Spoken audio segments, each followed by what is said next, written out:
During the mid-1700s, mercantilism was taking over in the colonies. Mercantilism is the British style of government that was overruling the colonies during the time. The British government was imposing acts on the colonies, mainly pertaining to their goods. Next, a series of acts, known as the Navigation Acts, were passed throughout the 1760s. One was the Sugar Act of 1764. This act lowered the tax on molasses to raise revenue in the colonies. The Currency Act deprived the colonists from their right to issue paper money. In 1765, the Stamp Act was passed. This act had a sole purpose of raising revenue. It put a tax on paper products and legal documents.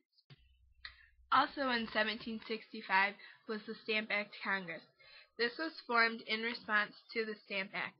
The members of this Congress created a statement of their rights and complaints for the British Crown to convince them to repeal the act. Last of the Navigation Acts is the Declaratory Act. This act allowed the British government to tax and legislate anywhere for any reason in the colonies. The next set of acts are known as the Townshend Act, drafted by Charles Townshend. This put a tax on imported British goods. The most important part of the Townshend Act was the light import duty on goods like glass, white lead, paper, and tea. It created more vice admiralty courts and government offices. In the 1770s, a number of acts known as the Coercive or Intolerable Acts were passed. Part of these acts was the Quebec Act. It did two important things. First, it granted greater liberties to Catholics, and second, it extended the boundaries of Quebec. They also included the Boston Port Act.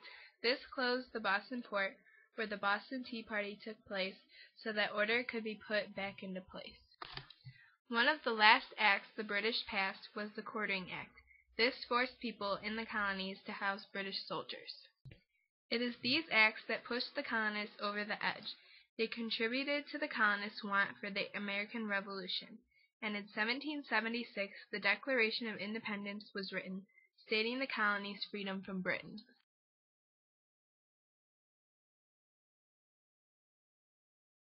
The Proclamation of 1763 was passed at the end of the French and Indian War. This was also known as the 7 Years' War. The Indians sided with the French in the French and Indian War because they found them to be less hostile than the British. The war was fought in the first place because of land disputes in the New World. This proclamation was passed by the British king. The Treaty of Paris ended British participation in the French and Indian War. The proclamation was passed because the British wanted to keep the colonies from getting into more wars and disagreements with the Indians, which would cost the British supplies and money. This was seen as a royal safety net. The proclamation said the colonists could not settle west of the Appalachian Mountains. It restricted the colonists from westward expansion, which was at the time seen as their destiny.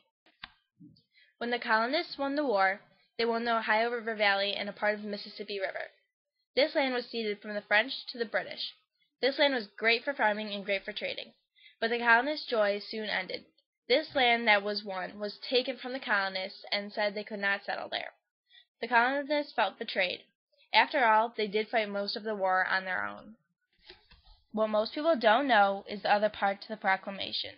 It has been overlooked that the proclamation also established 4 new colonies: Quebec, East and West Florida, and off the American continent, Grenada.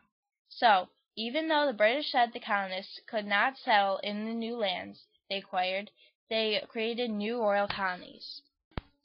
The Royal Proclamation recognized Native American land claims in present-day Canada. This was added into the proclamation because the British wanted to show the Indians not to be afraid of the colonists. The rights that were given to the Indians could be seen as limiting or expanding their original rights. After all, the European powers did not ask when they took all of the Indians' land. King George III had a deeper meaning to the proclamation. That purpose was to organize Great Britain's new North American empire and to stabilize relations with native North Americans through regulation of trade, settlement, and land purchases on the western frontier by colonists.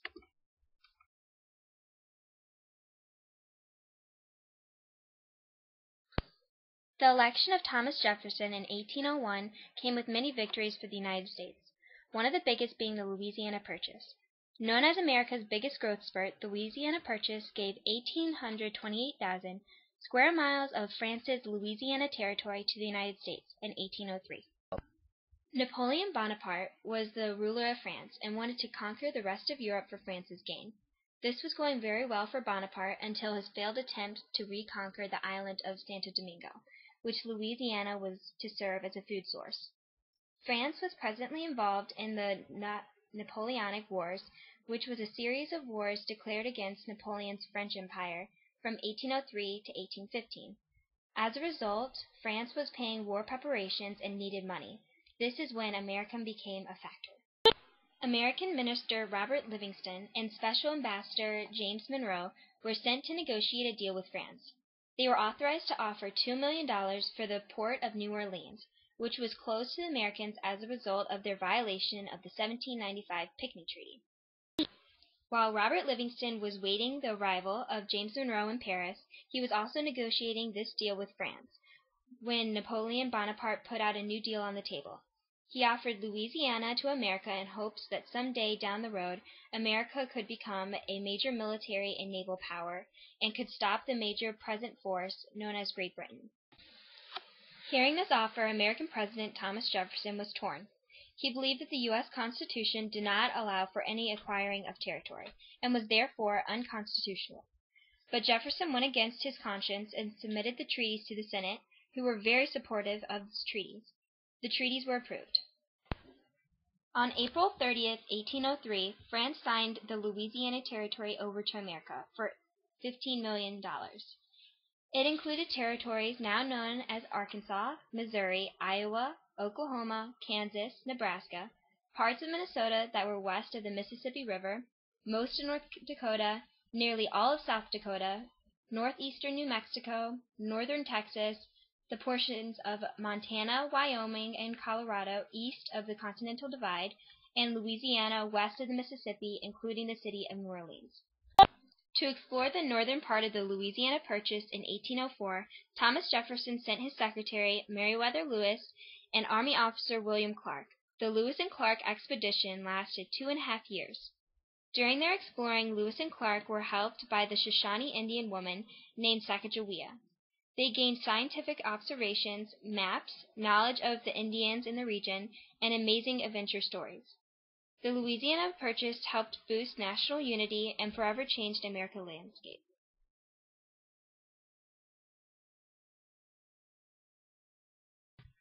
The Cherokee are the largest of the 5 civilized tribes. They engaged in a war from 1758 to 1761 called the Anglo-Cherokee War. War came about because after the French and Indian War, they were not appreciated for helping the British and helping them to fortify troops.